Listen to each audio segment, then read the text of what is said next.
क्या आप सोचते हैं कि संसार में सच्चे, नैतिक और आदरणीय लोगों के लिए कोई जगह नहीं? मैं यहाँ पर आपको बताता हूँ कि संसार को बिल्कुल ऐसे ही लोगों की जरूरत है। और आज मैं आपको ईमानदारी से जीने के 4 निर्माण करने वाली बातें बताऊंगा और उसके साथ आने वाली खुशी के बारे में बताऊंगा। क्या आप चुनौती के लिए तैयार हैं?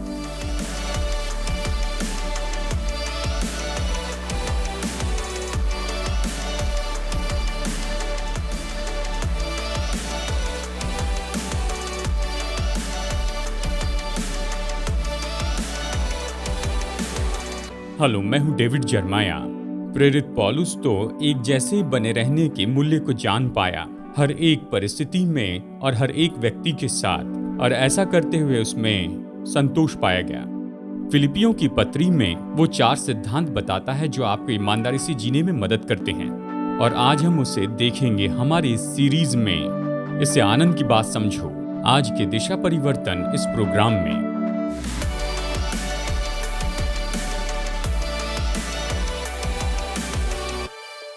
ईमानदारी का मतलब है एक जैसे रहना।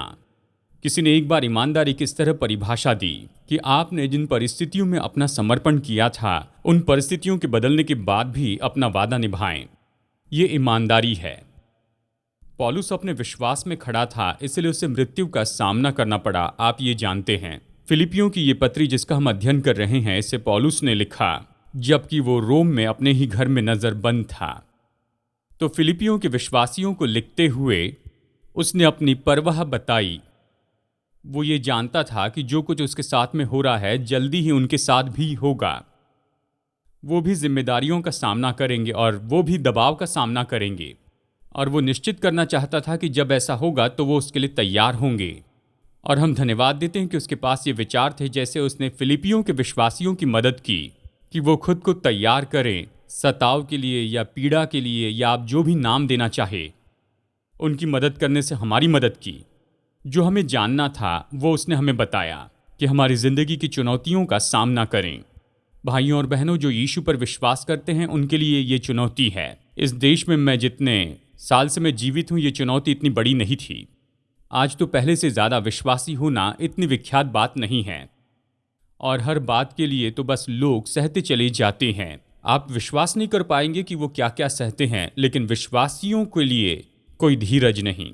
यानी चाहे हम सताव के गहरी धार का सामना करें, यहाँ पौलुस जिसके बारे में कह रहा है उसके बारे में हम कहेंगे कि ये केवल सताना है, यानी किसी गेम में हैं और जानना चाहते कि कैसे जीते। तो जैसे गेम में कोच अपने खिलाड़ियों को बताते हैं, वैसे पौलुस फिलिपियों के मित्रों को बताता है 4 प्राथमिकताएं जो उनकी मदद करेंगी कि सताव और परेशानी और तकलीफ़ों को सहें, जिनका सामना वो मसीह के समर्पण के कारण करेंगे। पहली प्राथमिकता वो बताता है वो है चाल चलन।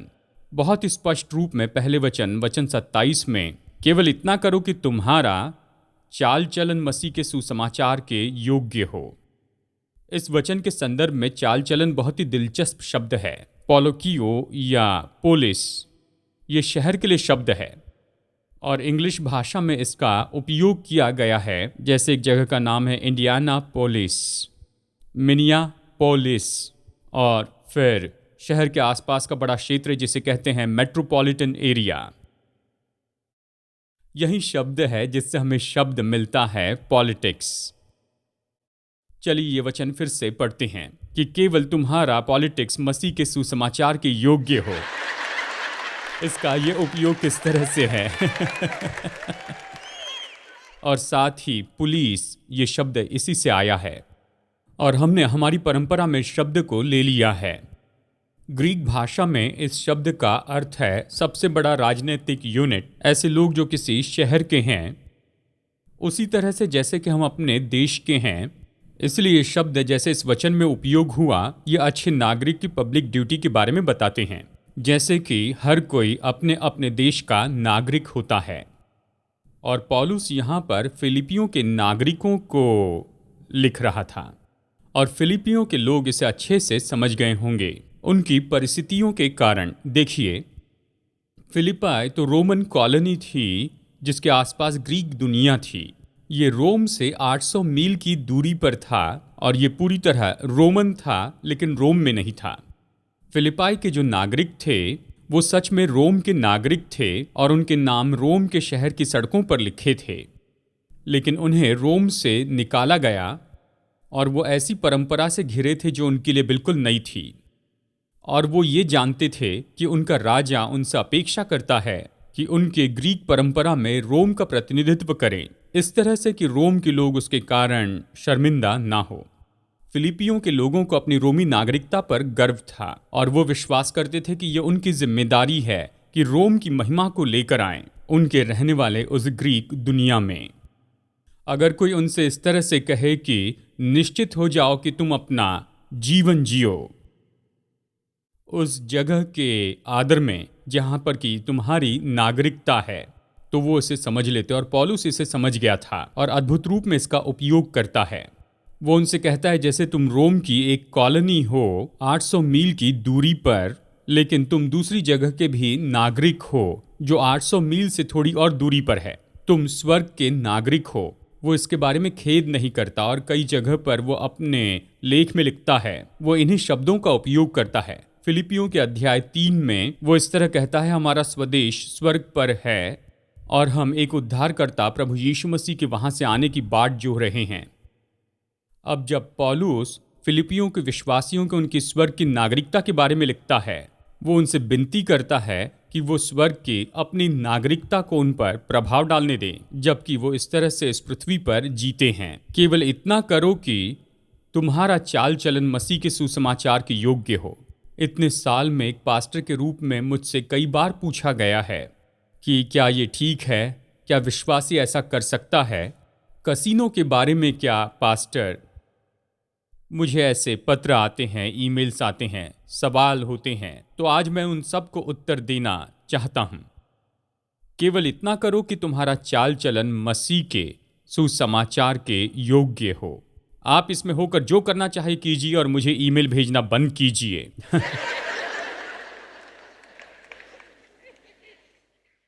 हर दिन की शुरुआत ऐसे करना सच में दिलचस्प होगा ना? प्रभु आप मेरी मदद कीजिए कि आज मैं अपना जीवन ऐसे जीऊं कि मेरा चाल चलन स्वर्ग के नागरिक होने के योग्य हो। अगर हम ऐसा करेंगे तो जीवन कैसे जिए इसके बारे में बहुत सी उलझनें दूर हो जाएंगी। जब हम मसीह के लिए जीते हैं और जब हम उसके साथ चलते हैं, जब हम जीवन में आगे बढ़ते हैं मसीह के मन के साथ, तो हम बहुत ही अद्भुत रीति से दूसरों से अलग हैं। हम ऐसे अद्भुत रीति से अलग हैं जैसे कि रोमी ग्रीक परंपरा से घिरे हुए थे। और जब स्त्री और पुरुष इन्हें देखते हैं तो ये उन पर प्रभाव डालता है। क्या आपने देखा, अगर आप दुनिया में कहीं काम करते हैं, आप में से बहुत से लोग कहीं ना कहीं काम करते हैं, वो हमेशा हमें दुख देते हैं। वो जानते हैं आप विश्वासी, या आप दफ्तर में अपनी बाइबल लेकर जाते हैं, ये तो साहसी काम है। या वो सुनते हैं कि आप दूसरे विश्वासियों के साथ में बातें कर रहे हैं, तो अब वो आपको देखते हैं और आपके बारे में अजीब सी बातें कहते हैं। लेकिन मैं जानता हूं जब परेशानी आती है तो सबसे पहले आप ही का दरवाज़ा खटखटाते हैं। ऐसा क्यों है? क्योंकि आपके जीवन में आप जिस तरह जीते उसमें मसीह का सबूत, ये तो उन्हें याद दिलाने वाला है। ये बिल्कुल कुछ अलग है और शायद हम इसके बारे में कुछ अलग न सोचें। सब कुछ ठीक चलता है, लेकिन जब जीवन मुश्किल में पड़ता है तो हमें एक लंगर चाहिए। मैंने इसे अपने बच्चों के साथ होते देखा है। उनमें से कुछ सेकुलर कॉलेज में पढ़ने के लिए गए।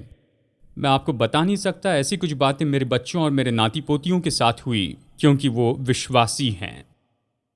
लेकिन जब जिन लोगों ने उन्हें सताया था, जब वो मुश्किल में फंस गए, तो सबसे पहले उन्होंने फ़ोन किया, उस व्यक्ति को फ़ोन किया जिसका चरित्र यीशु मसीह के सुसमाचार के योग्य है। तो पौलुस ये कहता है कि हम सब ऐसा जीवन जिएं जो परमेश्वर का आदर करता है। नंबर 2, दूसरी प्राथमिकता है स्थिर रहना। मुझे ये पसंद है। वो इस तरह कहता है, चाहे मैं आकर तुम्हें देखूं, चाहे न भी आऊं, तुम्हारे विषय में यही सुनूं कि तुम एक ही आत्मा में स्थिर हो। पौलुस कहता है, जब तुम्हारे साथ रहता हूं तो अच्छा करते हो, मुझे उसकी चिंता नहीं है। लेकिन इसकी चिंता है जब मैं तुम्हारे साथ नहीं हूं, तो तब क्या तुम अच्छे से करोगे? कई बार लोग मुझसे कहते हैं, डॉक्टर जरमैया जब आप चले जाते हैं तो जब आप यहां पर होते हैं उसी के जैसे सब नहीं रहता है। मुझे पता नहीं इसका क्या अर्थ है और मैं उनसे पूछता भी नहीं हूं। लेकिन क्या ये दिलचस्प नहीं कि जब लीडर होता है या फिर ये ऐसा कोई जो इसके बीच में होता है और उनकी उपस्थिति में सब अलग होता है, और जब वो चले जाते हैं तो सब कुछ बिल्कुल अलग होता है। पौलुस ये कहता है, मैं चाहता हूं तुम्हारा विश्वास मसीह में हो, मुझ में नहीं। मैं बस ये देखना चाहता हूं, चाहे मैं तुम्हारे साथ रहूं या फिर तुम्हारे साथ न रहूं, तुम जिन बातों पर विश्वास करते हो उसमें स्थिर रहो, कि तुम्हारा विश्वास स्थिर रहे और तुम्हारी परिस्थितियों के नियंत्रण में ना हो, तुम्हारा वातावरण उसे निश्चित न करें, तुम स्थिर बने रहो।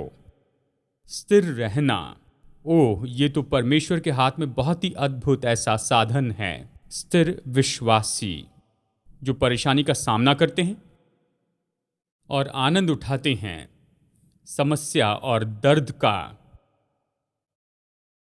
और इन सब के बीच में वो विश्वासी ही रहते हैं। जब परेशानी आती है तो आप जैसे हैं उससे आपको वो अलग न बनाएं। परेशानी आने के पहले जान ले कि आप कौन हैं। और परेशानी आपको बदलेगी नहीं, लेकिन आपके अंदर अब तक जितना साहस भरा है वो सारे साहस को बाहर लाएगी। और ये तीसरी बात है। पहली प्राथमिकता है आपका चाल चलन, दूसरी प्राथमिकता है स्थिर रहना, और तीसरा है सहभाग।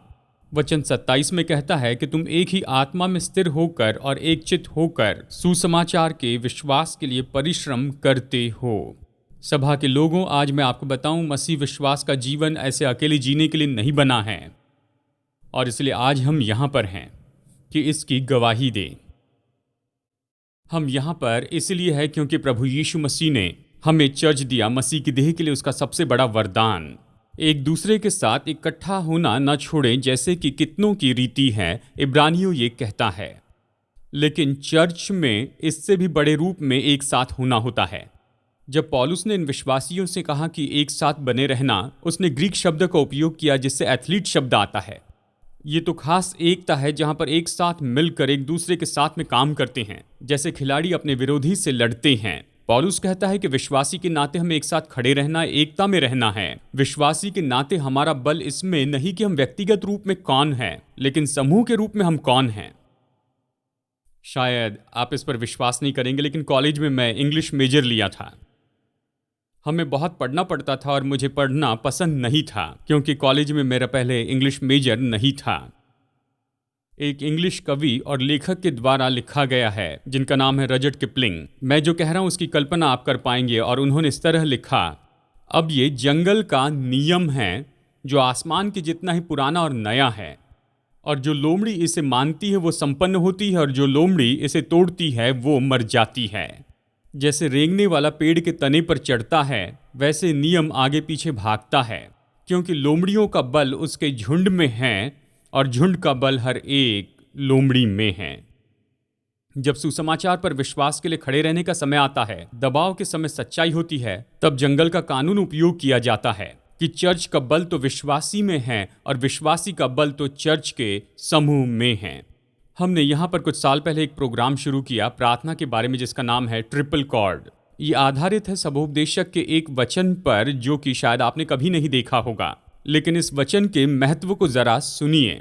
1 से 2 अच्छे हैं क्योंकि उनके परिश्रम का अच्छा फल मिलता है, क्योंकि यदि उनमें से एक गिरे तो दूसरा उसको उठाएगा, परंतु हाय उस पर जो अकेला होकर गिरे और उसका कोई उठाने वाला ना हो। फिर यदि 2 जन एक संग सोए तो गर्म रहेंगे, परंतु कोई अकेला कैसे गर्म हो सकता है।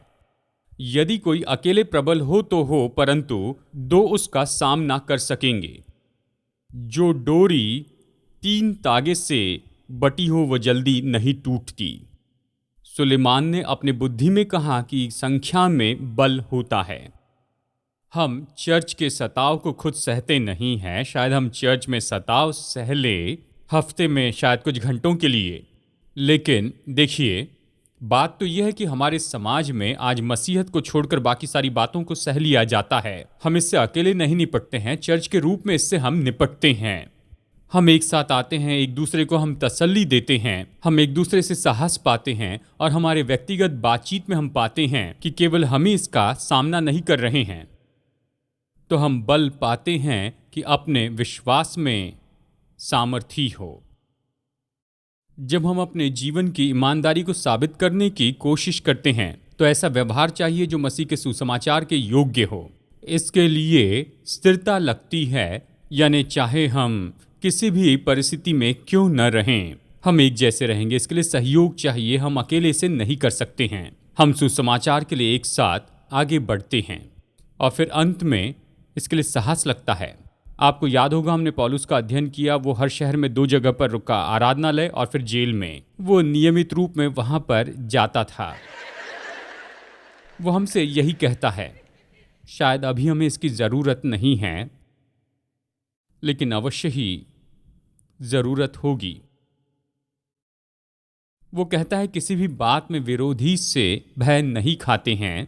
ये उनके लिए विनाश का स्पष्ट चिन्ह है, परंतु तुम्हारे लिए उद्धार का। और ये परमेश्वर की ओर से है, क्योंकि मसीह के कारण तुम पर यह अनुग्रह हुआ कि न केवल उस पर विश्वास करो, पर उसके लिए दुख भी उठाओ।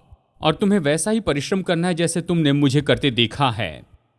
पौलुस अपने अनुभव से जानता था कि फिलिप्पी के उसके भाइयों और बहनों के लिए ऐसे बहुत से अवसर होंगे कि उनके पास जो कुछ भी उससे भी परे अपना बल वो दिखाते चले जाएं। वो इस पत्री का अंत करता है और कहता है और विश्वासियों को प्रोत्साहित करता है कि विरोधी का सामना साहस से करें। उसने उनके लिए मार्गदर्शन दिया ताकि वो उस समय में सटीकता से जान सके, सताव के समय को पहचाने और एक दूसरे से और मसीह यीशु से बल पाए।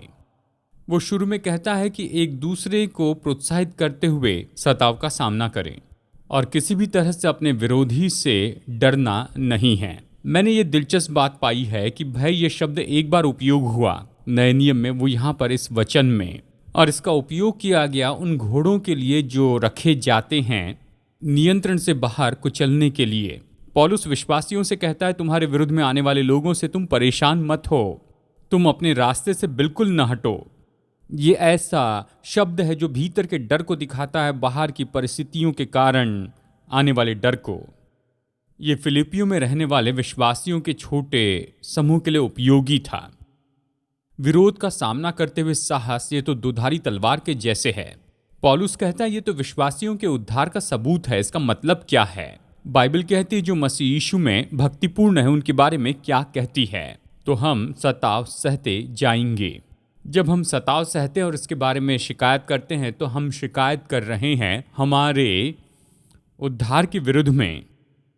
मैं आपको बताऊं, अगर आप मसीह के लिए नहीं जी रहे हैं तो वो आपको परेशान नहीं करेंगे। शायद वो सोचे आप उनमें से एक हैं, लेकिन अगर आप मसीह के लिए जीते हैं, प्रभु के साथ चलते हैं, अगर आप अलग हैं, दूसरों के जैसे नहीं रहते हैं, आप जो विश्वास करते हैं वो आपके व्यवहार में अगर आ जाएं, तो कोई ना कोई आपके विरुद्ध में आएगा। और जब वो आते हैं तो बाइबल कहती है कि वो तो आपके उद्धार का सबूत है कि आप इस योग्य ठहराए गए कि उनके द्वारा सताए जाए जो प्रभु यीशु को नहीं जानते हैं। वाह! सब चुप हो गए हैं। पौलुस जानता था क्या कह रहा है। देखिए, ऐतिहासिक रूप में यह पत्री लिखी गई ईस्वी सन 60 या ईस्वी सन 63 के बीच में, और यह ऐसा समय था जब रोमी साम्राज्य का दबाव बहुत ज़्यादा था। नीरो अधिकारी था और ये ईस्वी सन 64 जुलाई की बात है कि वो क्रूरता से इतना भर गया कि उसने अपने दासों को आज्ञा दी कि रोम में आग लगा दे। और उस समय के कुछ आंखों देखे गवाह, जिनमें से एक थे टैसोरस, जिन्होंने कहा है उसने आग लगाने की आज्ञा दी। इस खबर से छुटकारा पाने के लिए नीरो ने यहाँ पर सबसे ज़्यादा परेशान किया और सताया उन लोगों को जो कि उनका विरोध करते थे। विश्वासी लोगों के ऊपर उसने दोष लगा दिया। क्रिस्टुस, जिससे इनका नाम आया था, वो टाइबरिस के राज्य के समय सबसे ज़्यादा दुख सहते गए, और उन्हीं में से एक थे जिसे हम कहते हैं पोंशियस पिलातुस। यानी क्या हुआ? देखिए, नीरो ने अपने क्रोध में आज्ञा दी कि शहर को जला दे। उसने इसके लिए विश्वासियों पर दोष लगाया और उन्हें सताने लगा रोम के शत्रु के रूप में। उसने किए हुए सारे कामों को तो मैं आपको नहीं बता सकता हूं, लेकिन उसमें से कुछ उदाहरण आपको बताता हूं। वो विश्वासियों को लेकर उन पर ऐसे वस्त्र रखता था जो कि जानवरों के चमड़े होते थे, यानी उनसे जानवरों की गंध आती थी, और फिर उन्हें कोलिसियम में फेंक देते थे ताकि शेर उन्हें फाड़ खाए। और फिर एक समय उसने कुछ विश्वासियों को लिया और उन पर तेल उंडेल दिया और उन्हें कोलिसे में बांध दिया और जला दिया ताकि वो मानवी मशाले हो जाएं। और कुछ फिलिपियों के लोगों के लिए यही तो होने वाला था जब पौलुस ने यह पत्री लिखी। मैंने हाल ही में पढ़ा कि आज मसीह विश्वास के प्रचार में सबसे बड़ी कमी तो यही है कि हम अपने लोगों को दुख उठाने के लिए तैयार करने से इनकार करते हैं। और इसलिए जब दुख आते हैं तो प्रभु के लोग नहीं जानते हैं कि उस समय क्या करें, तो वो सभी के जैसे उसे प्रत्युत्तर देते हैं। लेकिन हमारे लिए कुछ और भी अलग हो रहा है। हमारे पास में परमेश्वर का वचन है, हमारे पास परमेश्वर की ओर से प्रोत्साहन है कि शायद अभी हम दुख उठाए लेकिन ये तो हमेशा के लिए महिमा होगा और होने वाली मुश्किल बातों से हम कभी उड़ाए नहीं जाएंगे। ऐसा होना तो आसान है, क्या ये दिलचस्प नहीं कि जब हम पीछे मुड़कर देखते हैं, ये जाने कि सच में हम पूरी घटना को देखते हैं और जिन बातों ने हमें हिलाना नहीं चाहिए उसके द्वारा हम हट जाते हैं। ऐसे ही होता है। पौलुस ने मसीह के लिए दुख उठाना सौभाग्य जाना, और सच में जिन वचनों में हम इसे पढ़ रहे हैं वो तो ये कहता है कि ये तो परमेश्वर की ओर से वरदान है। वो कहता है उसके लिए दुख उठाने में तो आशीष है। केवल दुख उठाने और दर्द में रहने में कोई आशीष नहीं है, वो मुद्दा नहीं। मुद्दा ये है कि अगर हम इसे उसके लिए करते हैं, अगर हम ये उसके लिए करते हैं, अगर हम पर दोष लगाया जाता है क्योंकि हम ऐसे हैं, ऐसे स्त्री पुरुष जो यीशु के पीछे चलते हैं, तो मैं कहूँ इसमें बड़ी आशीष है। और सच में यीशु ने इसी तरह से कहा अपने पहाड़ी उपदेश में। ये कहता है, धन्य हो तुम जब मनुष्य मेरे कारण तुम्हारी निंदा करें और सताए और झूठ बोल बोल कर तुम्हारे विरुद्ध में, तब आनंदित और अति मगन होना। ये कहता है क्योंकि स्वर्ग में तुम्हारे लिए बड़ा फल है, इसलिए कि उन्होंने भविष्यवक्ताओं को जो तुम्हारे पहले थे इसी रीति से सताया था। और हम लोग जो जीवन के बारे में वास्तविक हैं, हम जानते हैं कि हम इसी तरह से, चाहे ये सताव के उस स्तर के अनुसार हो या ना हो, हम परेशानी में पैदा हुए। जन्म के समय लहू बहने से लेकर मृत्यु के समय में आखिरी श्वास लेने तक हम परेशानियों से घिरे हुए हैं। मनुष्य जाति की पूरी कहानी तो सताव का इतिहास है। जिस तरह हम जीवन के दुखों की प्रतिक्रिया करते इसका मायने होता है, सताव से बढ़कर मनुष्यों के शब्दों का अर्थ होता है। हम ऐसे लोग हैं जो अपने विवाद के कारण आए हैं, इसलिए हम बहुत ही आरामदेह पर्याय देखते हैं। दूसरे शब्दों में उसने कहा, हम सब में ये क्षमता है और इच्छा है कि दुख और दर्द को हमसे दूर कर दें, और जहां तक हम जा सकते हैं, केवल आज नहीं, केवल इस हफ्ते नहीं प्रभु, लेकिन अपने जीवन के अंत तक। और उस पल तक हम अपने जीवन के सबसे महत्वपूर्ण पाठ सीखते हैं। जब हम दुख उठाते हैं उसी समय हम जानते हैं कि परमेश्वर पर्याप्त है कि उसमें हम महान विश्वास रखें। अगर हम उन परेशानियों का सामना न करें, दुखों का सामना न करें, तो हम कैसे जानेंगे प्रभु यीशु मसीह हर एक जरूरत के लिए पर्याप्त हैं। हम जानते हैं वो अच्छे समय के लिए पर्याप्त हैं, लेकिन भाइयों और बहनों मैं आपको बताऊं वो हर समय के लिए पर्याप्त हैं। चाहे हम जिसका सामना करें, जिसमें से होकर जाएं, वो पर्याप्त हैं। इसलिए पौलुस फिलिपियों से विनती करता है कि जब कुछ होता है तो हम भयभीत ना हो। वो तो यही पाने वाले हैं कि जिस परमेश्वर के बारे में उन्हें बताया गया वो तो पर्याप्त है। सताव का सामना करने का साहस, दर्द सहने का साहस और पौलुस के पीछे चलने का साहस। पौलुस कहता है परेशानी में है, इससे निपटना नहीं जानते हैं और तुम नहीं जानते हो कि इससे कैसे निपटे, तो सुनो, मुझे देखते रहो। वो कहता है और तुम्हें वैसा ही परिश्रम करना है जैसे तुमने मुझे करते देखा और अब भी सुनते हो। वचन में दो भाग है जो पौलुस के दुखों के बारे में बताते हैं। मतलब इसने तो हर एक दर्द को सह लिया था। वो बताता है कितनी बार उसे कोड़े मारे गए, कितनी बार उसका जहाज टूट गया, कितनी बार उस पर पत्थरवाह किया गया, पहाड़ से फेंकने की कोशिश की, इसे नाश करने के लिए हर एक कोशिश की, लेकिन फिर भी वो आगे बढ़ता गया। कि ऐसा व्यक्ति हो जिसके लिए प्रभु ने उसे बुलाया। तो वो कहता, अगर तुम अभी भी इसे नहीं समझे हो तो मैं तुम्हारे लिए आदर्श बनता हूं। मैंने जो किया वही करो, स्थिर खड़े रहो। मैं ऐसे तो नहीं कहूंगा, जैसे मैंने आपको बताया, मैं इसके बारे में बहुत ज़्यादा तो नहीं जानता हूं। मैं कैंसर के बारे में बहुत कम जानता हूं, मेरी समझ तो बहुत ही कम है। ऑर्गेनाइजेशन की परेशानी बहुत कम जानता हूं। मेरे परिवार में एक या दो ऐसे संकट रहे हैं, लेकिन पौलुस से मेरी तुलना करें तो मैं उसके सामने कुछ भी नहीं हूं। मैं खुश हूं कि उसने मुझे बताया कि आज मुझे क्या कहना है। अगर वो नहीं बताता तो मैं नहीं जानता कि क्या कहना है। वो इसमें से गया और उसने किया। और मार्ग के रूप में मैं इसे स्वीकार करता हूं। मेरे भाइयों और बहनों, सच में इसे देख ले, जब मुश्किलें और परिस्थितियां सताव होता है तो उसका सामना करना तो हमारे लिए बहुत ही मुश्किल होता है। पौलुस चाहता था कि ऐसी परीक्षा की परिस्थितियां जो फिलिपियों के पास आएंगी वो उन्हें बड़ी विजय और बड़े आनंद में लेकर आएं, और हम जानते हैं कि ये सच में हुआ था। जैसे हम इतिहास में पीछे देखते हैं, क्या ये बात सच नहीं कि ऐसे बहुत से महान स्त्री और पुरुष, ये ऐसे लोग हैं जो अपाहिज थे और अयोग्यता से भरे हुए थे। वो हमें सिखाते हैं कि परिस्थितियां हम जैसे हैं वैसे नहीं बनाती हैं, लेकिन बताते हैं कि हम कौन हैं।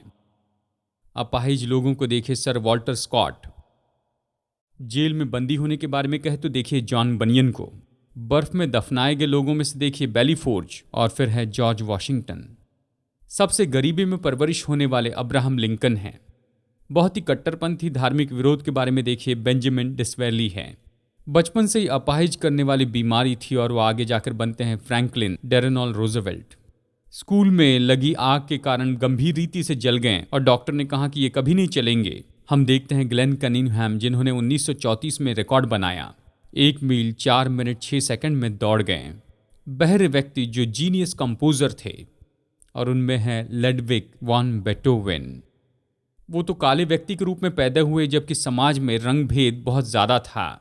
फिर भी हम देखते हैं Booker T Washington, Harriet Tubman, Marian Anderson और जॉन वॉशिंगटन कार्वर। और ये तो एक गरीब इटालियन परिवार में पले बढ़े जहां पर 18 बच्चे थे, और ऐसे थे एनरिको कोरोसो। ऐसे माता पिता से जन्मे थे जो नात्सी कॉन्सेंट्रेशन कैंप से बचे थे। 4 साल की उम्र से ही कमर के नीचे अपाहिज थे, और वहीं से एक बड़े महान वायलिनिस्ट बने एचेक रोमेन। धीरे सीखने वाले, इसे पढ़ा नहीं सकते ऐसे कहलाने वाले, आगे जाकर वो बना अल्बर्ट आइंस्टाइन। मैं याद करता हूं कि सताव तो हमेशा बहुत ही बुरा ऐसा नहीं होता है। सताव हमेशा हमारे विनाश के लिए नहीं है। कई बार हम जिन समस्याओं का सामना करते हैं, ये तो परमेश्वर का तरीका है कि हमारे जीवन की दूसरी चीजें जला दे, ताकि सोना उभर कर बाहर आए और हम ऐसे लोग हो जाएं जो कि उसने हमें होने के लिए बनाया। तो ये हम सब के लिए सीखने की बात है। जब हम बुरे दिन का सामना करते हैं, जब सब मुश्किल होता है, तो पौलुस के अनुसार हमें यही करना है।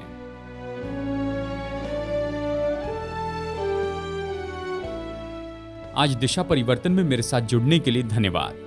जितना ज्यादा प्रभु वचन का अध्ययन करें, उतना ज्यादा हम समझेंगे कि हमारे प्रेमी परमेश्वर हम में से हर एक के साथ व्यक्तिगत संबंध रखना चाहते हैं। अगर आप इस संबंध को शुरू करना चाहते हैं, तो पहला कदम है अपने पापों से पश्चाताप कीजिए और यीशु से कहें कि वो आपके प्रभु और उद्धारकर्ता हो जाएं। जब आप ये निर्णय लेते हैं कि परमेश्वर के उद्धार का मुफ्त वरदान आप ले लें, तो परमेश्वर के साथ नई सृष्टि के रूप में आपकी यात्रा शुरू होगी। यानी अगर आपने विश्वास का ये कदम उठाया है, मैं प्रोत्साहित करता हूं दूसरे विश्वासियों को अपना निर्णय बताइए, भरोसेमंद सेवकाई या स्थानिक कलीसिया को बताइए, और फिर अपने नए विश्वास में निरंतर बढ़ते जाइए। प्रभु आपका आशीष दे। आप परमेश्वर के साथ आगे बढ़ते जाइए, और अगली बार हमारी मुलाकात होगी यहीं पर दिशा परिवर्तन में।